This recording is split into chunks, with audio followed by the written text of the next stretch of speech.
दिनों फोकस में है कंपनियां, लगातार चौथी तिमाही के अपडेट्स आए हैं।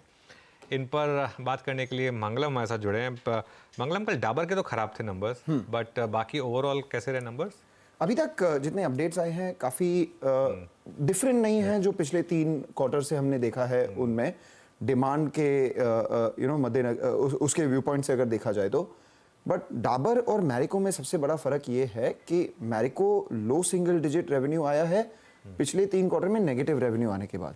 तो ऐसा है कि वो इम्प्रूविंग ट्रैजेक्टरी पे हैं और उनका जो ऑपरेटिंग परफॉर्मेंस है वो बहुत ज़्यादा बेटर है डाबर से, इसलिए लोगों को मैरिको अच्छा लगा।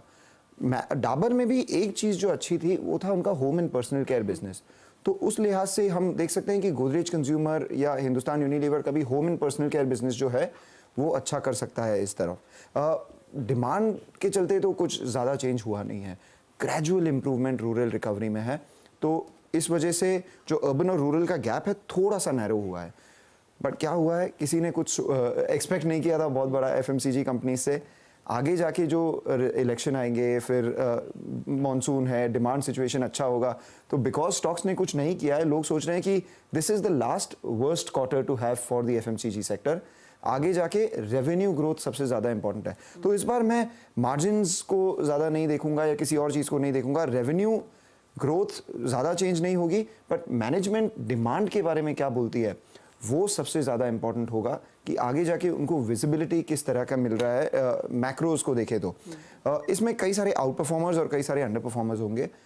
गोदरेज कंज्यूमर मेरे हिसाब से अच्छा कर सकता है, टाटा कंज्यूमर अच्छा कर सकता है, ज्योति लैब्स और हुनासा मामाअर्थ जो है वो they have been growing faster than the industry. Underperformers होंगे जो लार्ज प्लेयर्स हैं, हिंदुस्तान यूनिलीवर हो गया, ब्रिटानिया, डाबर, इमामी, तो इन सबको हम देखेंगे। डिस्क्रिशनरी प्रोडक्ट्स जो स्टेपल्स नहीं है, जो के शेप के जो ऊपरी हिस्से के लोग हैं जो खरीदते हैं, उनमें कोई प्रॉब्लम नहीं है। आप कल्याण ज्वेलर्स के नंबर्स देखिए, 38% jewellery revenue growth in the 4th quarter, जो सीजनली स्ट्रॉन्ग भी नहीं है, ना कोई शादी का सीजन है, ना कोई अक्षय तृतीया या कुछ है, उसमें 38% ग्रोथ आया। और डीमार्ट भी 20% अच्छा था, काफ़ी अच्छा था। मैं एक चीज पूछना चाह रही हूँ, ये आपने के शेप की बात की। डिस्क्रिशनरी स्पेंड में कोई कमी नहीं है क्योंकि अर्बन इंडिया में वो पैसा अच्छा खासा खर्च हो रहा है, लेकिन जो मिड सेमी अर्बन मार्केट्स होते हैं या फिर छोटे मार्केट्स होते हैं उसमें पैराशूट का डिमांड पिकअप क्यों नहीं कर रही है? अब सफोला ऑयल के कॉन्टेक्स्ट में पूछा, अनुज आजकल एयर फ्राइड खाना खाते हैं तो वहां पर डिमांड नहीं है, लेकिन वो भी आप देखिए मिड सिंगल डिजिट है।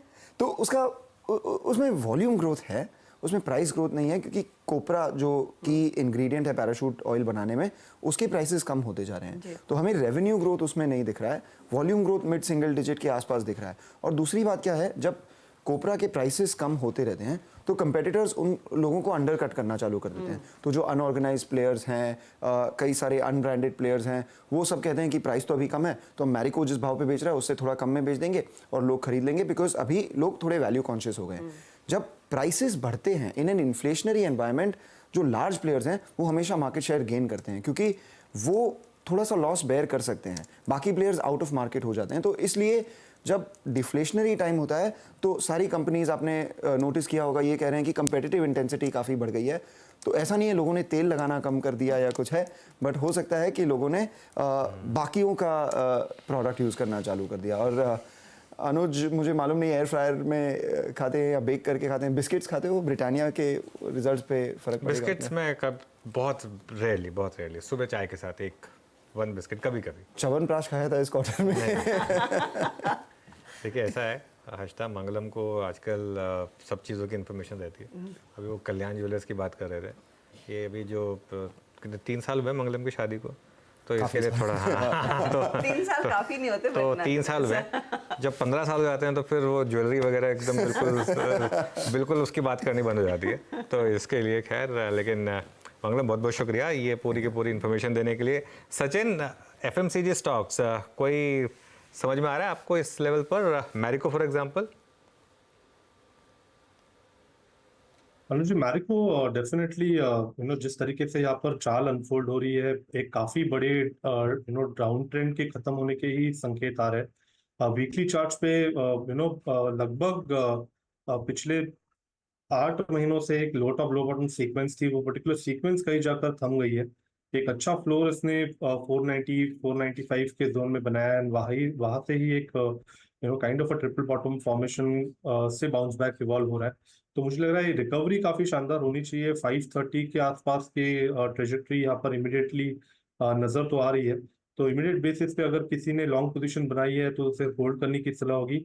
रिव्यू जोन होगा अराउंड 530 का, एंड मुझे लग रहा है अगर मार्केट का टेक्सचर भी थोड़ा सा इंप्रूव हो जाता है तो आई थिंक 560 570 तक भी ये पर्टिकुलर चाल एक्सटेंड हो सकती है।